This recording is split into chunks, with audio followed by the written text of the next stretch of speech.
திமுகவுக்கும் தாவேக்காவுக்கும் திரு விஜயுடைய தாவேக்காவுக்கும் இன்னும் கொஞ்ச காலம் கழிச்சு தேர்தலுக்கு முன்பாக ஒரு கூட்டணிக்கான வாய்ப்பு இருக்கா சார்? அதாவது பெருந்தலைவர் காமராஜருடைய பிறந்தநாள் விழா ஜூலை 15ஆம் தேதி சென்னை தானா தெருவில் தமிழ் மாநில காங்கிரஸ் சார்பில் நடந்தது. அதில் தமிழ் மாநில காங்கிரஸ் தலைவர் ஜி.கே. வாசன் அவர்கள் பேசுகின்ற பொழுது திமுகவை எதிர்க்கக்கூடிய எல்லா அரசியல் கட்சிகளும் ஓரணியில் வர வேண்டும் என்று தலைவர் வாசன் அவர்கள் வேண்டுகோள் விடுத்தார்.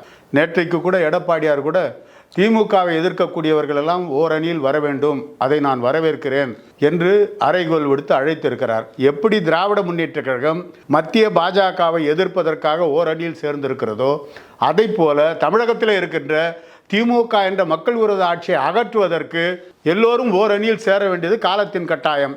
தாவேகாவை பொறுத்தவரை அவர்களும் திமுகவை ஆட்சியை விட்டு இறக்க வேண்டும் என்று குறிக்கோளோடு கட்சியை ஆரம்பித்திருக்கிறார்கள்.